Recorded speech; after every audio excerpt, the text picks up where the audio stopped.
I used to be a terrible flirt. I used to have different boyfriends every day of the week almost. And I've got a diary to this day that names quite a few. They were all right, but they didn't really mean too much to me. There was always something that wasn't quite right somehow. Well, at the time I met her, I'd had one or two girlfriends, but nothing serious. I had plenty going on. I was actively involved in a table tennis league, and I was playing regularly in golf for Winchester. And to all intents and purposes, I had everything going for me, but there was something missing. We used to go in on the same bus every Sunday. We used to go to pictures. We used to come out. We used to go to the same pub for a pint, and we used to catch the same bus home. And all in all, it was a bit of a rut.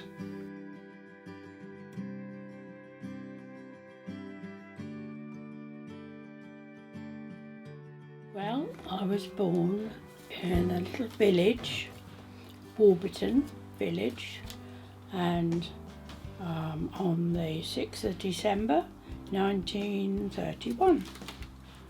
I was one of a twin.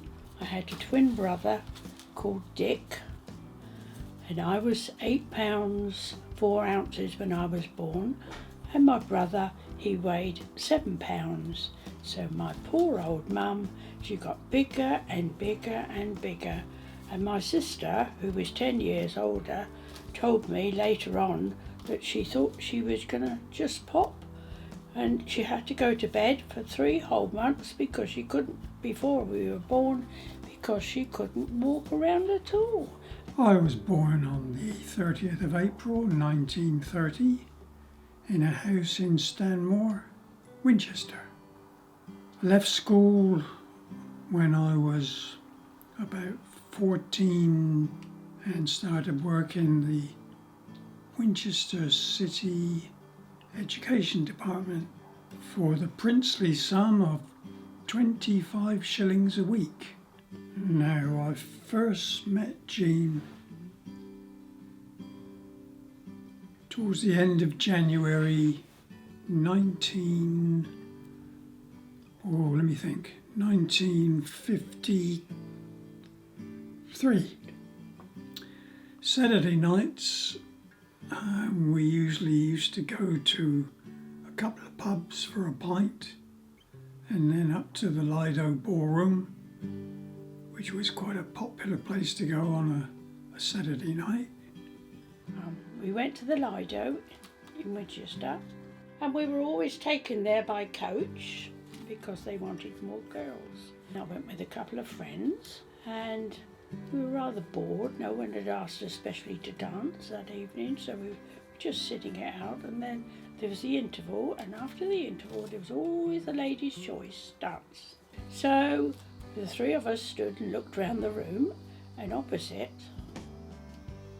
there were 3 fellas. I was stood up on the balcony with the 2 mates. There was Reg, a little Elfie, and Bill.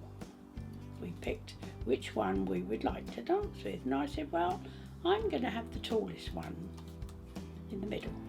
So the other 2 picked the others, and as soon as the ladies' choice started, up we got, strode across the room, stood in front of each of them and said, may we have this dance, please? To Reg's great surprise, he said yes. I was probably a bit reluctant at the time, but anyway, I agreed. Leapt up on the floor, as it were. Wasn't a very good dancer or anything like that, but he seemed quite nice, and he's quite good looking at the time. He had a lovely blazer, very smartly dressed. We had a dance, and yeah, she seemed all right. And after the dance, I went back to my mates, and she went back to her friends. But I don't know how long it was afterwards, but I thought, no, I'll go and ask her for a dance then.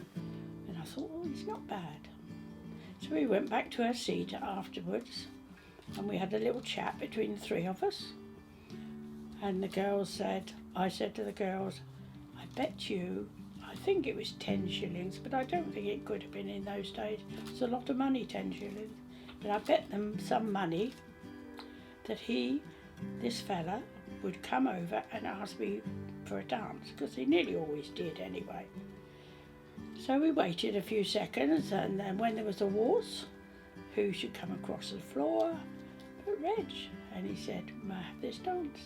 And that started a big romance for me. We agreed to meet the following, Monday, Tuesday or Wednesday to go to pictures. And as I understand it, I shook her hand and off she went. So anyway, we went outside and we said good night. And to my great surprise, instead of a kiss round the sheds or wherever that most boys like to do, he shook my hand and I was absolutely flabbergasted. I thought, well, here's someone completely different. He said, can I meet you at the bus station? And I said, well, do you think I could meet you at the Theatre Royal where the picture is? So he said, oh, all right. But unbeknown to him, I had another boyfriend waiting at the bus station for me.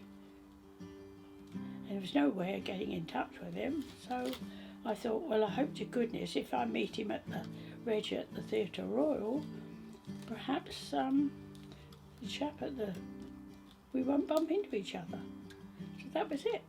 And after that, most nights, he came out, well, every night I think, he came out to Compton and it paved the way to a beautiful romance. I used to go out to Compton Nursery where she worked virtually every night. It meant that I either had to go out on the bus or on my bike. Now, on the nights when I used to go on the bus, it meant that I had to get off the bus at the bottom of Stanmore Lane and walk, 3/4 of a mile uphill to my house. And I got to admit that during the first couple of months or so, when I was staggering up that hill at about 11 o'clock at night, the idea did come in my head once or twice, do I want to carry on with this? But thankfully I did. When did you decide you wanted to marry her? Oh, that came quite early. I think, when did we go? When did we go to Jersey? Now, I'm not sure how this worked out now, but Jean also went to Jersey on exactly the same week with one of her friends. Now, thinking about it now, I assume that was booked after she knew I was going, but I ought to know that, didn't I? But I don't. We had a fabulous week in Jersey with 6 other boys, including Reg. And one night, whether they spiked his drinks or something, he got very, very drunk. I'm convinced that the rest of my mob tampered with my drink. Anyway, we had hired a car over there, and only 2 of our gang could actually drive. The others went in to have a nice meal, and I said, well, I'll stay out in the car with you. So I stayed, and this policeman came along. The story goes, and I can't vouch for the truth of it because I wasn't with it, that a policeman came along, opened the car door, and, well, the story is I fell out. Poor Reg, he fell out into the gutter.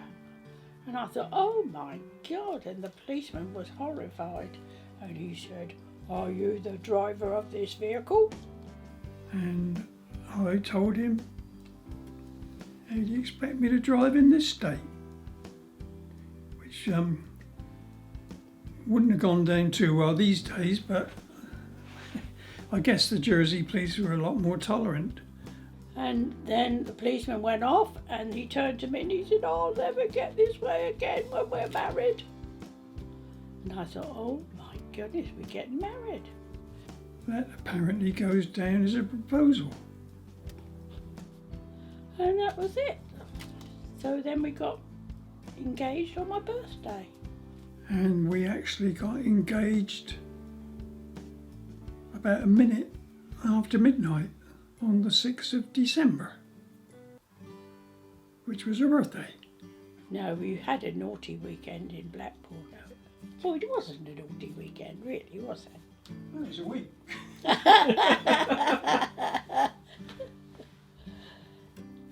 I can't put that in now, can I? Can I? No, that's fine. It wasn't that naughty. Well, it could have been.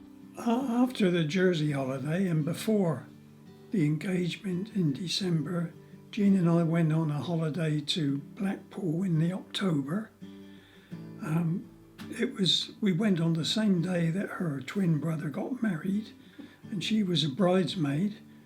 And on that very same day, I played football for Winchester at Bournemouth. My mum said at the time, she said, my girl, I said, what do you think about going with Reg, who I wasn't engaged to, and I certainly wasn't married to. We were just going out together and I'd known him about 6 months. He asked me to go to Blackpool and I said, Mum, what do you think? Do you think it's all right to go? And so she said, well, my dear, she said, I can see her saying it now. If you're going to do that sort of thing, you don't need to go all the way to Blackpool to do it. And I said, yeah, that's a point. I played football. Instead of catching the coach back to Winchester with the rest of the team, I caught a train at Bournemouth and went to Waterloo. Jean, meanwhile, after the wedding, caught a train from Barnum to Victoria, and I met her, as all good romances end, under the clock at Victoria Station. We then journeyed across to, I suppose it was King's Cross, and off to Blackpool, and we arrived there at something like 4:30 in the morning, and it was very cold. But when we got there, we had a good week. Tell me about the day you got married. Oh, the day I got married. I stayed at Reggie's house and I slept with Con in a single bed. Con was going to be my bridesmaid. They only had the one bed, it was a single one, it was Reggie's old bed. And we squeezed in together. We didn't sleep, we just chatted all night long, of course. I slept at Bill's house, Bill, who was going to be my best man. I think I was on the settee, which virtually meant that I never slept a wink all night. And then the morning of the wedding, Reggie's mum ironed my beautiful wedding dress, which was second hand because in those days we just didn't have any money. We got married at 2 o'clock. We had the reception and we were away on the train for our honeymoon by 4.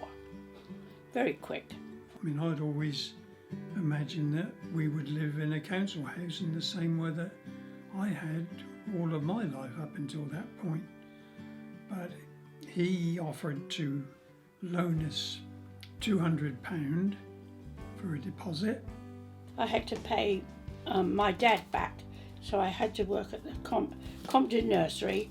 I stayed on for another 2 years so as I could pay the £200 that he'd loaned us to put a deposit on the house. And I used to go out and see the girls in the evening. Perhaps Reg would go and see his pals and play a game of cards. And one night,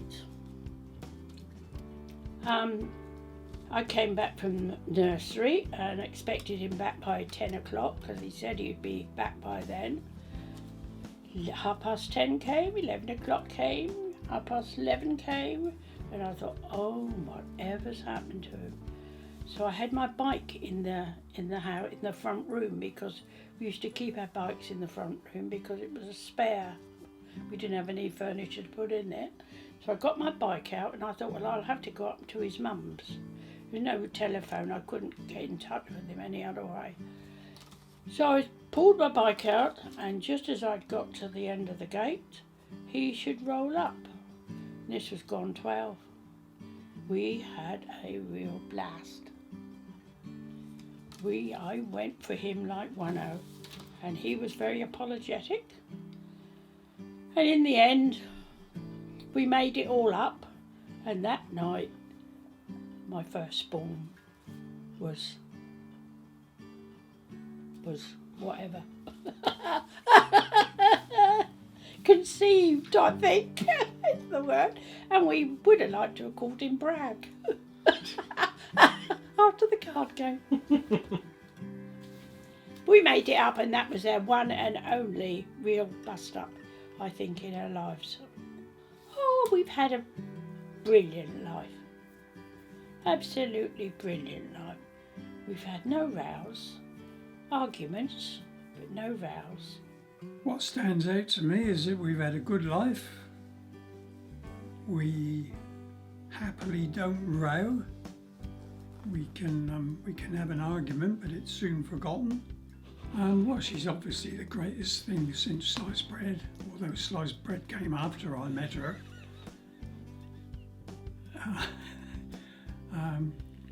I'd probably take her for granted a bit, and probably always have. But no, she's the best. What more can you say? Been lovely. He's done everything for me. Looked after me. He's given me a good life. We've had lots of lovely, lovely holidays. We went on literally dozens of overseas holidays and had some great times. And we've got a good family. And I just hope that my sons have as good a life, married life, as we've had. Because you can't ask for more. You honestly can't ask for more.